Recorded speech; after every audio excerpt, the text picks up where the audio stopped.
ओम नमो भगवते वासुदेवाय नमः। नमस्कार दोस्तों, आप सभी का आपके अपने यूट्यूब चैनल आसान राह में हार्दिक स्वागत है।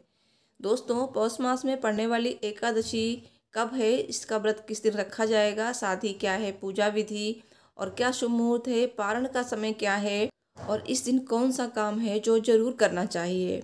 तो दोस्तों, पौष के महीने में शुक्ल पक्ष में पड़ने वाली एकादशी को पौष पुत्रदा एकादशी के नाम से जाना जाता है। ये साल 2022 की पहली एकादशी होगी। तो आइए जानते हैं दोस्तों, एकादशी के व्रत को शास्त्रों में बहुत पुण्यदायी और श्रेष्ठ व्रतों में से एक माना है और हर माह में 2 एकादशी होती हैं। सभी एकादशी भगवान विष्णु को समर्पित हैं और सभी एकादशियों के नाम और महत्व अलग अलग होते हैं। तो दोस्तों, ये साल की पहली एकादशी है जो 13 जनवरी 2022 को पड़ेगी और इस एकादशी को पुत्रदा एकादशी के नाम से जाना जाता है। पुत्रदा एकादशी साल में 2 बार आती है, एक पौष के महीने में और दूसरी श्रावण माह में। पौष के महीने की शुक्ल पक्ष की एकादशी को पौष पुत्रदा एकादशी कहा जाता है और ये व्रत संतान प्राप्ति की कामना करने वालों के लिए अत्यंत उत्तम माना गया है। और इस दिन आपको ये काम जरूर करना है जिससे आपकी संतान की आयु लंबी होगी और आपको संतान की प्राप्ति होगी। अगर कोई संतान की कामना के लिए व्रत रखता है तो इस विधि से करें एकादशी व्रत की पूजा। दोस्तों, पूजा विधि इस तरह से है, किसी भी एकादशी के व्रत नियम 10वीं तिथि से लागू हो जाते हैं और द्वादशी पर व्रत पारण तक चलते हैं। यदि आप ये व्रत रखने जा रहे हैं तो 10वीं के दिन सूर्यास्त से पहले भोजन कर लें।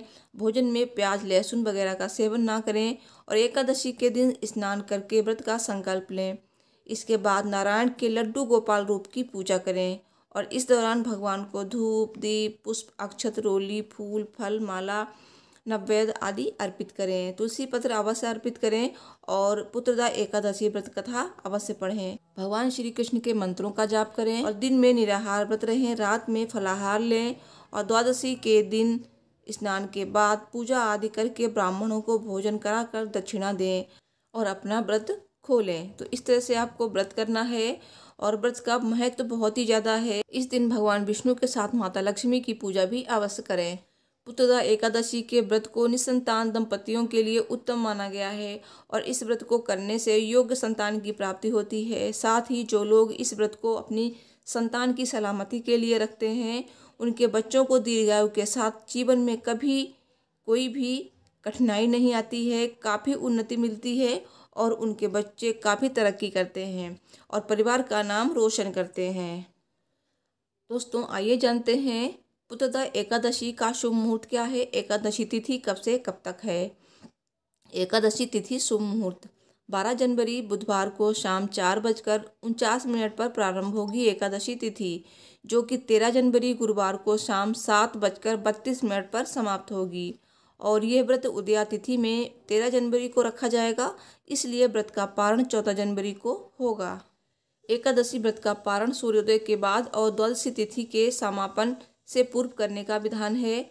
तो पौष पुत्रदा एकादशी व्रत के पारण का समय 14 जनवरी शुक्रवार को सुबह 7:15 से सुबह 9:21 तक है।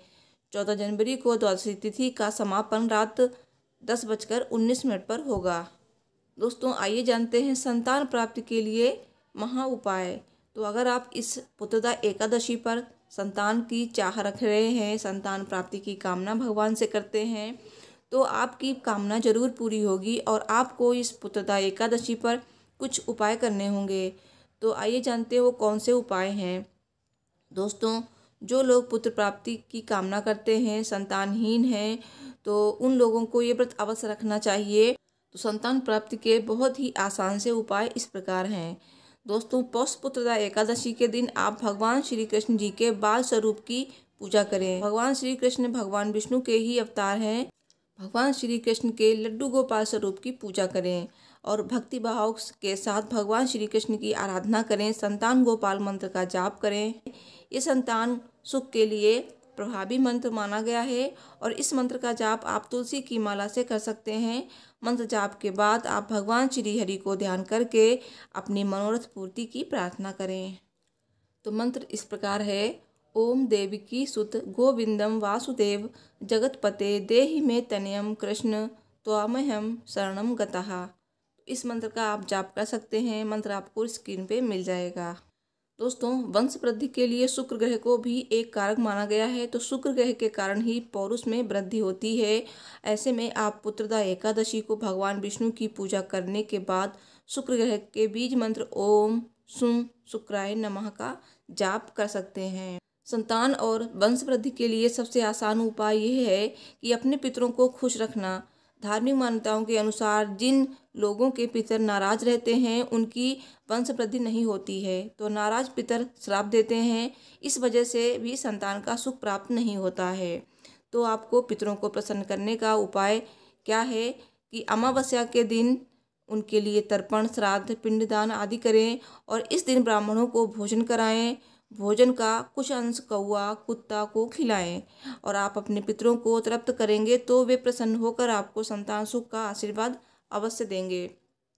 और दोस्तों, इस दिन आपको भगवान विष्णु की पूजा करने के बाद पीपल के वृक्ष की पूजा करनी है और पीपल के पेड़ पर जल में दूध मिलाकर चढ़ाएं और संतान प्राप्ति की प्रार्थना करें। पीपल के वृक्ष में देवताओं का वास माना गया है। दोस्तों, एक और आसान सा उपाय है। घर में किसी व्यक्ति या पुत्र के बीमार होने पर पुत्रदा एकादशी के दिन भगवान श्री हरि विष्णु के मंदिर जाकर गेहूं या चावल चढ़ाएं और इसके बाद इस अन्न को मंदिर में उपस्थित ब्राह्मण या मंदिर परिसर में उपस्थित लोगों को दान करें और ऐसा करने से घर में मौजूद परेशानियों का अंत हो जाता है। और आर्थिक समस्या है अगर, तो आप इस दिन तुलसी के पौधे की जड़ में शुद्ध घी का दिया जलाएं और तुलसी जी की आरती करें। ऐसा करने से घर में सुख शांति का, समृद्धि का आगमन होता है। संतान प्राप्ति के लिए पुत्रदा एकादशी के दिन वैवाहिक दंपति भगवान श्री कृष्ण की पूजा उपासना करें और भोग में भगवान श्री कृष्ण जी को लड्डू अर्पित करें। और इतना ही नहीं, तुलसी युक्त पंचामृत से भगवान को स्नान कराएं। पूजा आरती करने के बाद भगवान से संतान प्राप्ति की कामना करें। और पुत्रदा एकादशी के दिन स्नान ध्यान से निवृत्त होकर पीले वस्त्र धारण करें और भगवान श्री हरि विष्णु की पूजा पीले फूल, पीले फल, धूप, दीप, अक्षत, पान सुपारी आदि से करें। तो दोस्तों, वीडियो पसंद आई हो तो प्लीज़ वीडियो को लाइक शेयर करें और कमेंट बॉक्स में जय श्री हरि विष्णु जी अवश्य लिखिए। Thanks for watching.